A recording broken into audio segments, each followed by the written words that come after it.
Assalamualaikum warahmatullahi wabarakatuh. Waalaikumsalam. Pemirsa semua, kita berjumpa lagi dalam Gus Andi Channel, diskusi yang mencerahkan bagi perkembangan politik, budaya, sosial, ekonomi bersama saya, Bang Oyo Sinapoy. Bagaimana kabarnya, Bang? Alhamdulillah, terima kasih Gus. Sehat selalu kita ini. Sehat ya? Ya. Kita ingin memberikan satu ilustrasi bagaimana keadaan kefiguran pemimpin kita dan kita hubungkan dengan kondisi bangsa yang sekarang terjadi maupun apa saja yang masa lalu terjadi, dan itu adalah bagian dari konvergensi ya, bahwa sesuatu yang secara konvensional dihubungkan dengan keadaan sekarang yang sudah menuju ke posmo reformasi, Pak. Jadi reformasi diberikan satu tekanan lagi, harus direformasi lagi, Betul. supaya keadaan bangsa ini tertata dengan baik untuk menuju masa depan yang lebih baik. Nah, Betul, saya sepakat Gus. kita sekarang akan menuju pada bagaimana sosok Bapak Prabowo, Presiden Republik Indonesia ke-8 ini kelihatannya dengan segenap jiwa raganya ingin mencurahkan seluruh hidupnya itu untuk kepentingan kemajuan bangsa, dengan cara beliau ingin merubah sebuah tatanan pemerintahan, tatanan hukum dan lain-lainnya agar apa? Semua yang ada dalam bunyi Undang-Undang Dasar negara kita itu bisa dilaksanakan, Pak. Dan kunci utamanya adalah pelaksanaan pasal 33 Undang-Undang Dasar 45, juga pasal 34. Ya. Perhatian kita adalah bagaimana rakyat sejahtera, semua tidak boleh terlantar, dan ini bagian dari jiwa sosialismenya Presiden kita. Betul Gus. Tapi tidak cukup dengan hanya kata-kata, Pak. Presiden ini rupanya punya satu sikap yang tegas, tatak, dan berani. Nah, Bang, tegasnya Pak Prabowo itu seperti apa sih? Coba diceritakan, Bang. Ya, menarik Gus. Tadi Gus sempat mengangkat ya di awal itu bahwasanya posisi bangsa kita ini walaupun sudah masuk dalam fase reformasi sejak 26 tahun lalu, ini perlu direformasi kembali. Betul. Jadi reformasi itu direformasi lagi. Memang ini yang menjadi semacam diskusi yang sangat besar sekali. Jika reformasi itu tidak membawa perubahan dari keadaan sebelumnya, maka pertanyaannya apakah perlu kita reformasi lagi reformasi tersebut? Saya pikir iya. Dan dari konteks seperti begini, maka teknik untuk mereformasi sebuah perubahan yang pernah kita lakukan di 25 tahun lalu, itu memang harus butuh pemimpin yang tegas memang. Tegas tidak hanya sekedar tegas kata, tapi tegas tindakan dan tegas konsekuensinya. Jadi ini sudah waktunya ya? Ini sudah waktunya dengan rentang waktu yang cukup lama reformasi terjadi, Iya. tapi kelihatannya justru mulai borok-boroknya kelihatan. Lah ya Gus ya. Ini yang bisa mengungkapkan Memang Pak Prabowo ini. Memang ya? cuma Prabowo. Sekali lagi kita harus akui ya, Prabowo ini adalah Presiden Indonesia yang pernah mengamati Indonesia sejak reformasi itu dan berusaha untuk mereformasi Indonesianya. Dan beliau konsisten gitu loh. Ikut kontestasi pertama, ikut kontestasi kedua, ikut kontestasi ketiga. Jadi tidak ada ruangan di mana Prabowo, presiden kita ini, tidak mengetahui apa yang harus dilakukan gitu. Artinya Pak Prabowo ini berusaha keras untuk merubah peradaban bangsa kita, Bang. Saya sepakat Gus. Itu kata-kata yang paling tepat, dan sebenarnya berusaha keras itu lebih baik kita ambil diksi yang paling pendek saja, intinya tegas. Oh, tegas. Intinya Kalau tegas ini selain ucapan juga tindakan. Pak. Tindakan. Betul. Tindakannya apa saja yang dilakukan beliau? Dalam setelah kita melihat Prabowo sebenarnya dengan terpilih menjadi presiden, karakter apa sih yang muncul? Kan kita sudah mengetahui latar belakang Prabowo secara detail, dari mana keluarganya, siapa bapaknya, siapa ibunya, dan apa cara berpikirnya. Kira-kira kalau kita bisa menerjemahkan ini semua, maka karakter Prabowo itu cukup tiga kata aja nih, Gus. Satu itu tegas. Kedua, dia akan membuat orang lain bertekuk, ya. Bertekuk ya, artinya tunduk ya sama dia. Yang ketiga, dia akan membuat semuanya itu takluk. Nah, gitu. Wah, ini tegas, tekuk, takluk. 3T. 3T. Nah, ini memang abang kita ini kalau membuat satu rangkaian diksi-diksi yang tajam memang ahlinya ini. Nah, di sekeliling Pak Prabowo ini ada banyak teman, ada keluarga, ada dukungan secara politik. Apakah Pak Prabowo mampu berbuat tegas pada kondisi lingkungan yang beliau kenal itu memang sangat dekat dan sebagainya, Pak? Prabowo ini kan bisa kita anggap adalah presiden yang menjabat pada usia yang sudah tua ya. Tua itu dalam artian dia sudah sangat senior sekali. Artinya tidak ada lagi anak beliau yang masih kecil yang harus didorong. Walaupun kita tahu beliau punya anak, tapi kan tidak kelihatan apa bisnis yang akan ditata oleh bapaknya, itu tidak ada.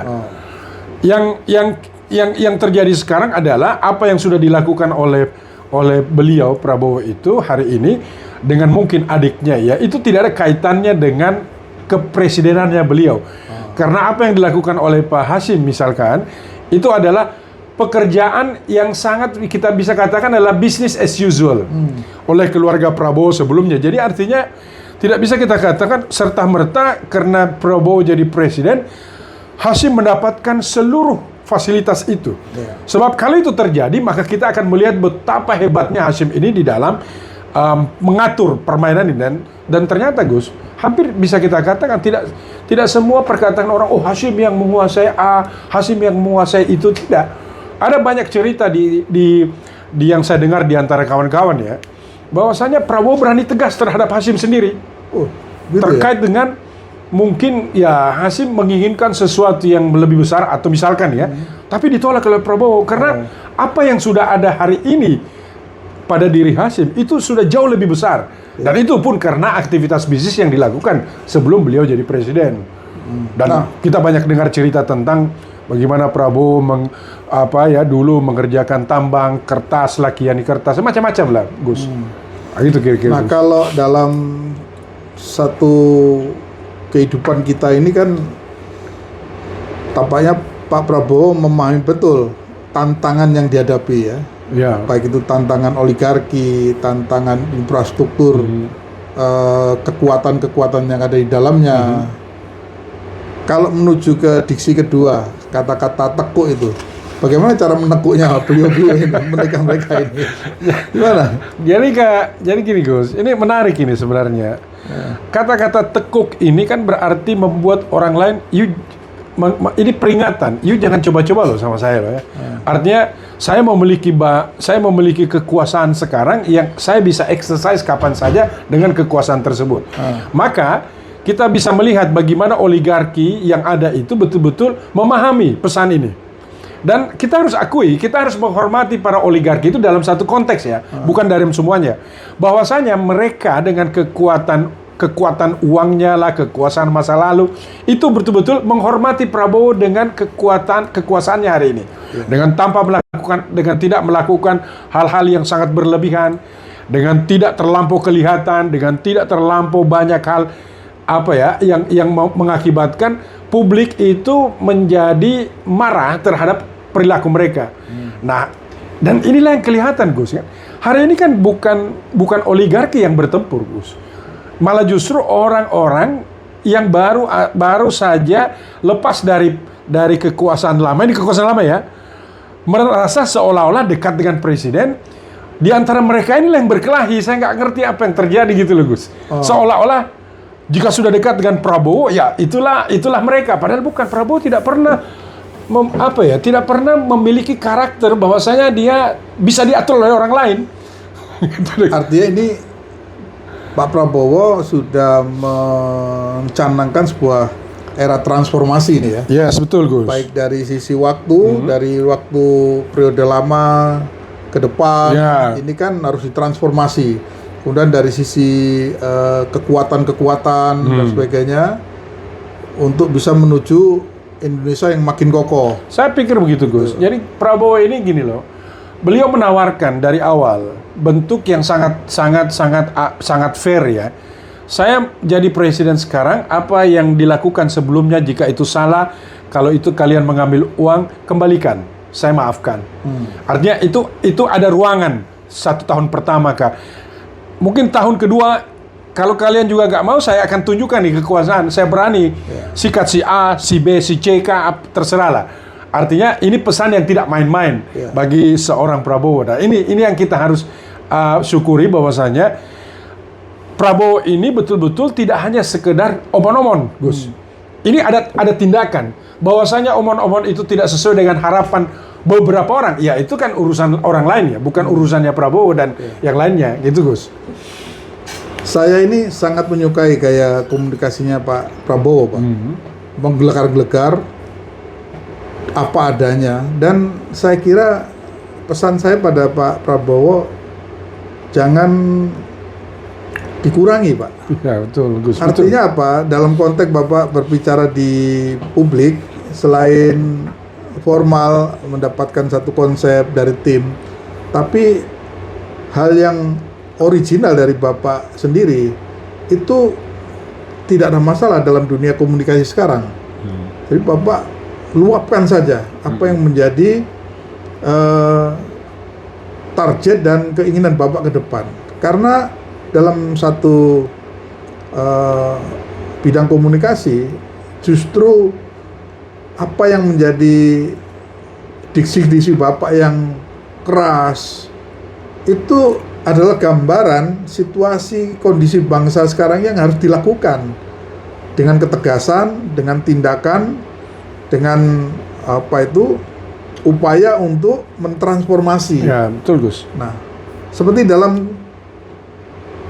beberapa kehidupan kerajaan-kerajaan yang lalu, Bang. Nah, ini kalau kita hubungkan ya, itu ada kerajaan yang bertransformasi dari Hindu ke Islam, kemudian Islam ke Islam yang lebih moderat, kemudian terjadi sinkretisme, penggabungan antara bagaimana Islam tetap berkembang, tapi budaya tetap ada, sampai satu titik muncullah suatu kerajaan besar Islam yang justru sekarang masih eksis penerusnya. Itu adalah Mataram Islam, Pak. Menarik ini Gus. Nah ini, jadi disitulah muncul tokoh yang namanya Panembahan Senopati. Sosok Panembahan Senopati ini adalah apa yang dilakukan oleh Pak Prabowo. Satu sikap yang hebat kenegarawanan adalah menjunjung tinggi pemimpin-pemimpin sebelumnya. Coba kemarin kita lihat Pak Prabowo pidato, Bang. Beliau tetap menghormati bagaimana 7 pemimpin sebelumnya. Presiden Soekarno, Presiden Soeharto, Pak Habibie, Gus Dur, Ibu Mega, Pak SBY dan Jokowi. 7 presiden sebelumnya beliau hormati, beliau pesan pada semua masyarakat jangan membenci, jangan mengolok, jangan mengkuyo-kuyo. Bahkan apa yang ada sekarang ini adalah hasil dari perjuangan beliau-beliau sesuai dengan masanya. Demikian, terima kasih. Assalamualaikum warahmatullahi wabarakatuh. Waalaikumsalam warahmatullahi wabarakatuh.